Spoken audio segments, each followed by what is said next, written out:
Namaste, Assalamu alaikum, Sasriyakal. Welcome back to another session with your Wash Chef at Vareva.com, and today I am with Mr. Muttaya Gowda.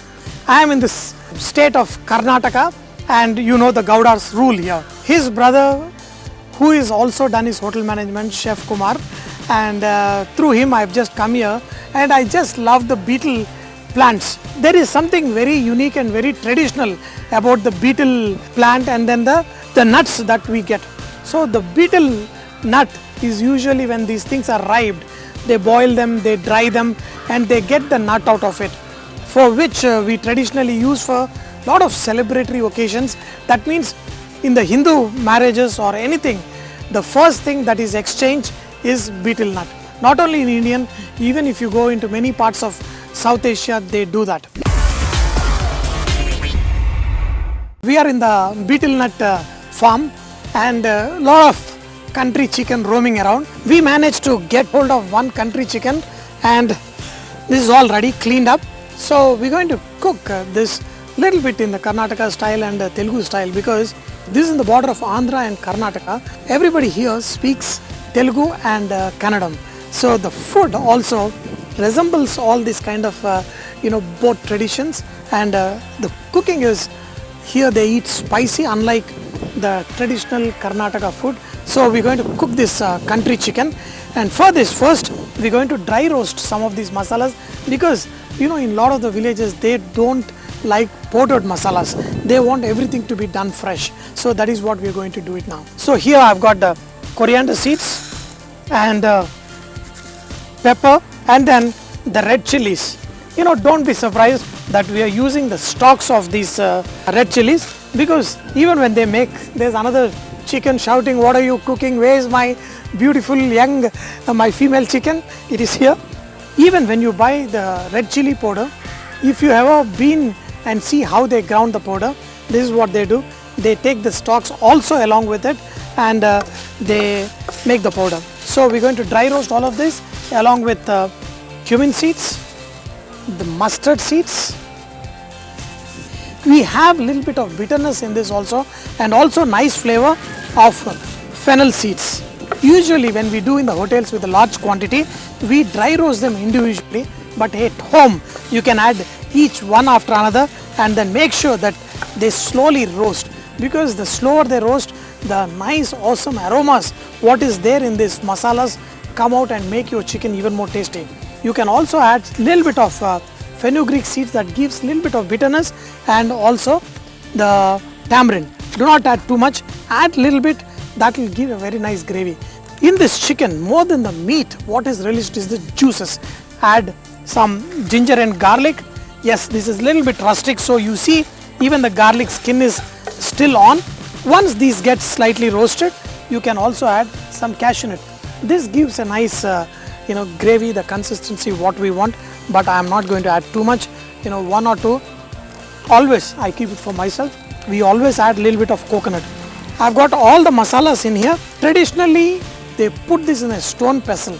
If you have stone pestle at home, if you can do all the grind. We are also going to add some rock salt. That helps in the grinding too.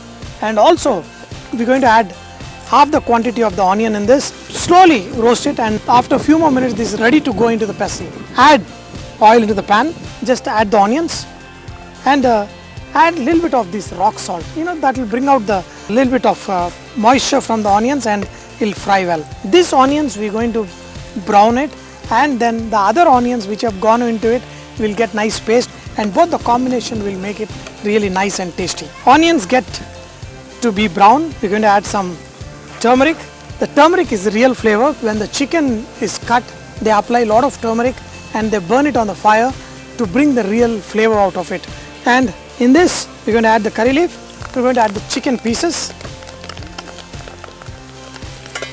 So usually this piece of leg is never used in the cities, but in the villages they use this part of the leg also to bring in the nice flavor to the curry. In this we're going to cook it like this till this is nice and tender. If you want, you can also put in the pressure cooker and cook it till like 7-8 whistles till the chicken is nice and tender. And regarding the tomatoes, be very careful. Even for mutton or whatever chicken, you don't add the tomatoes to this until the chicken is cooked. With the broiler chicken, with little flame the chicken get cooked, but not the country chicken.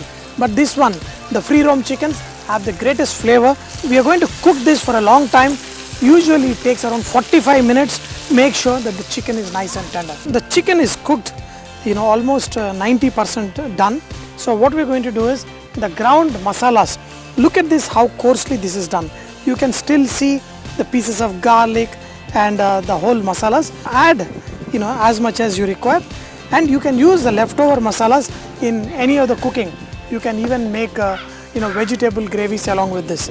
We're going to add the tomatoes also, which are chopped. The sourness that is coming from the tamarind what we added and the chicken will make this into a very nice tasty gravy. And also the red chilies, the pepper will give the hotness that what we need. Along with this, we're going to add some green chilies. I've got some eggs that are there in this chicken. One egg is almost ready to come out, but it's going to take few more hours. But once this gravy is all ready and boiling, that's when in the last we're going to add it. So we're going to let this cook for another 10 minutes till this whole masala forms into a nice gravy. The chicken, the pieces, everything is cooked. We got a nice gravy. You can add the desired amount of water to this, and this egg, whatever is there, we're going to add it in the last and not cook it too much. You just need to cook it for like 3-4 minutes and these eggs will be perfectly done, and then this is ready to serve. Make sure, check the taste couple of times, add the right amount of salt, and then you have a perfect dish. When you're cooking this chicken curry, you can see the difference. When you cook a broiler chicken, when you cook this chicken, the aroma is totally different. The eggs of country chicken also taste better. So is the chicken curry of a country chicken. This is all ready. In another 2 minutes, we are ready to serve and enjoy. This is a traditional thing that what we eat with country chicken. That's when this is going to be very, very tasty. With the ragi sankati and the chicken, I'm still looking for the eggs, and then this egg is almost ready. And here I've got the pieces of country chicken. Wow. Dear friends, this is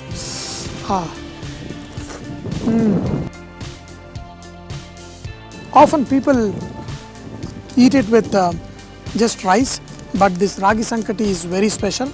In fact, I have a video also about ragi sankati, the ragi flour and the rice what we make it. These little eggs, very, very tasty. Good. I want to meet his brother also, young guy who just joined Institute of Hotel Management just a couple of years ago, and within few months he won a couple of cooking competitions, and I'm very happy he's here, so let's welcome him. Mr. Kumaragowda, very young chef and already won couple of culinary competitions. Congratulations. Thank you. And we really loved his farm, and I heard your brother helps you a lot and in pursuing this career. There's a lot of hard work, but success is always there for people who work hard. So all the best for you. I wish Mr. Kumaragowda a very great success in his career, and all the best. So thank you for having us in your farm, and we are enjoying this awesome food.